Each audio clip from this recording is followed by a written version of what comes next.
What if I told you Tony Stark's greatest fear came true, just not in the way he expected? And that after Endgame, his tech didn't die with him, it quietly slipped into the hands of governments, corporations, and people who were never supposed to touch it.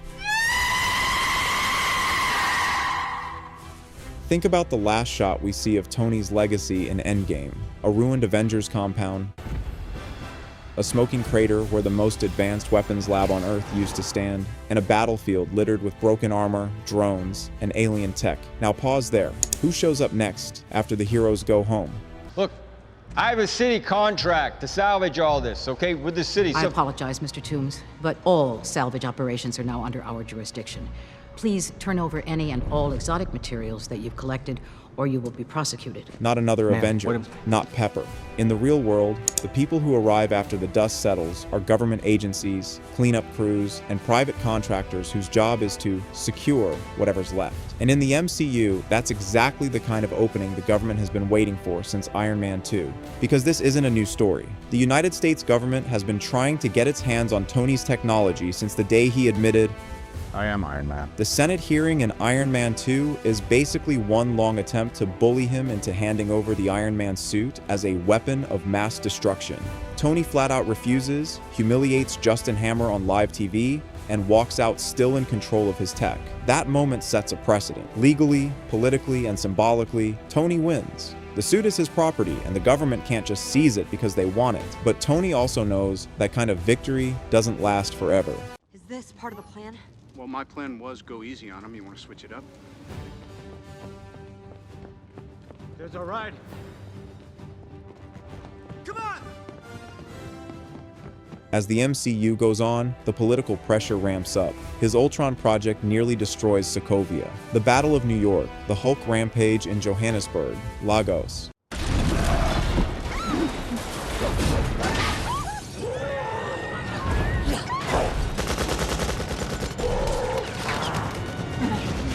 Every disaster stacks up into one big argument. These people and their tech are too dangerous to operate without oversight. That argument becomes law in the form of the Sokovia Accords, a document that doesn't just regulate superheroes. It specifically targets advanced technology like Stark's suits and any tech that can grant people powers. This is where things get interesting. The Sokovia Accords aren't just a "you need permission to go on missions" rulebook. They also say that highly advanced technology, like Iron Man armor, Chitauri weapons, and Asgardian tech, falls under heavy regulation and control. Why I'm here, when I realized what my weapons were capable of in the wrong hands, I shut it down, stopped They manufacturing. banned creating self-aware AI outright, which is basically a legal scar left by Ultron. In simple terms, after Civil War, any Stark technology that qualifies as weapons grade or power granting isn't just a toy he plays with. It's a regulated asset that governments can demand access to for safety reasons. Now, put yourself in the shoes of a government official in that world for a second. You've watched a billionaire inventor build flying weapons platforms, autonomous killer drones, and an AI that almost ended humanity. You shut me out. You think I care? You take away my world, I take away yours. You've seen cities dropped from the sky. You've watched alien invasions rain down on Earth. From that perspective, Stark's tech is not a private company's property. It's a global security risk with legs, thrusters, and repulsors. The moment the person who built it is gone, the temptation to step in and take custody of it is massive. And that temptation isn't just coming from one country. You have multiple world powers, each with their own agencies, their own black budget programs, their own desperate desire not to be the only ones without an Iron Man of their own. Think about how many governments watched Tony fly into a war zone in Iron Man 1 and resolve a problem their entire military apparatus couldn't solve. From that day, every intelligence agency on Earth started a file labeled Stark. So then we get to Endgame. Tony dies. The Avengers compound is obliterated. Stark, the one person who had the genius, the money, and the pure stubbornness to push back on governments, is gone. What happens next? First, let's look at what we know about how Stark tech has historically been treated when it's left unattended. After the Battle of New York, the Department of Damage Control is created as a joint venture between the US government and Stark Industries to clean up alien tech and dangerous hardware from battles. On paper, that sounds responsible. In practice, it becomes a pipeline for tech theft. Adrian Toombs and his crew literally build a criminal empire by stealing leftovers from damage control salvage sites. That tells us two things. One, the government absolutely steps in to claim technology after big events, and 2, that system is not airtight. Then there's Vision. Look at what happens to him after Infinity War. SWORD and its director recover Vision's body and explicitly treat him as sentient weapon property, not a person. They systematically dismantle him and reassemble him into White Vision, a government-controlled asset built from Stark-inspired design, vibranium, and Mindstone legacy tech. This is a terrifying preview of what happens to advanced creations when their creator isn't around to say no. And it's not like Tony didn't see this coming. Look at how paranoid and protective he becomes over the years. He locks his tech behind biometric scans, AI firewalls, nanotech systems keyed to his body. He builds kill switches into armors. He hides entire satellite networks in orbit. That's not just flair. That's a man who knows that if anyone ever gets past his security, they aren't just stealing gadgets, they're stealing blueprints for the future. So, Assemble. the crater is built weapons, armor fragments, drones, lab systems, servers, and probably backup designs or prototypes. With the Sokovia Accords in place, damage control already existing, and Tony no longer alive to resist, the legal and practical path of least resistance is obvious. The government moves in, secures the site, and logs whatever it can recover as controlled or classified technology. And remember, this isn't just the US. The Avengers compound has been the staging ground for international operations, alien detentions, and cross-border missions. Any country that can argue that Stark's tech impacted their territory, or citizens suddenly has a reason to demand access to investigate or inspect whatever is found. Maybe they don't get full control, but they might get samples, they might get data, they might get just enough to start their own knockoff projects in the background. But does that count as seizing Tony's tech? On a technical level, yes. They're confiscating and controlling his technology without his consent because he's dead, and often without Pepper's active involvement on screen. On a story level, though, it's more insidious than a single dramatic scene of men in suits boxing up Iron Man armor. The MCU shows us the results instead of the raid itself. Look at the pattern after Endgame. Villains and organizations with Stark-style or Stark-derived tech pop up everywhere. Vulture's earlier alien tech weapons, Hammer's upgrades, and that history of stolen Stark hardware show that the world has already learned how to reverse engineer and weaponize this stuff when it leaks. Armor Wars, which is literally built around the idea that Tony's tech has fallen into the wrong hands, takes that premise and makes it the central problem of the post-Endgame world. The whole setup implies that Stark technology is no longer under one person's control. It's scattered, copied, and exploited. And it's not just villains. Governments themselves are shown embracing more aggressive tech control. Damage control evolves beyond cleanup. It becomes an enforcement arm that tracks, arrests, and detains enhanced individuals and people using advanced technology. They raid homes, detain teenagers, and confiscate items as evidence when they suspect powers or illegal tech use.